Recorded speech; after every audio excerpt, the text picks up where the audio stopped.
बिस्मिल्लाहिर्रहमानिर्रहीम नहमदुहु व नुसल्ली अला रसूलिहिल करीम अम्मा बाद। मोहतरम नाज़रीन इकराम, रादिफ़ा नाम के ताल्लुक़ से हमारे पास एक कमेंट आया है कि रादिफ़ा नाम का मतलब क्या है। चलिए इस नाम की मालूमात को अच्छे तरीके से समझ लेते हैं। देखिए, रदीफ़, रा दाल या और फ़ा, रदीफ़, ये अरबी ज़ुबान का लफ्ज़ है और अरबी ज़ुबान में रदीफ़ के माना आते हैं घोड़े या ऊँट वग़ैरह पर किसी सवारी के पीछे बैठना, और एक माना है पीछे रहने वाली फ़ौज। ये माना जो है ये रदीफ़ के माना है। और इसी तरीके से मिसबाहुल लुगात के अंदर इसके माना दिए हुए हैं रदीफ़हु रदफ़न, पीछे होना, सवार होना, यानी रदीफ़ बनना। तो रदीफ़ कहते हैं सवारी के पीछे सवार होने वाला, और इसकी जमा रिदाफ़ आती है। तो रदीफ़ के माना है सवारी के पीछे सवार होने वाला।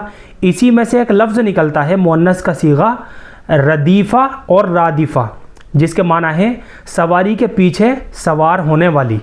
तो बिला डाउट और बिला तरद्दुद अगर माना के ऊपर भी गौर करें तो ये नाम माना के लिहाज से बच्ची का रखा जा सकता है।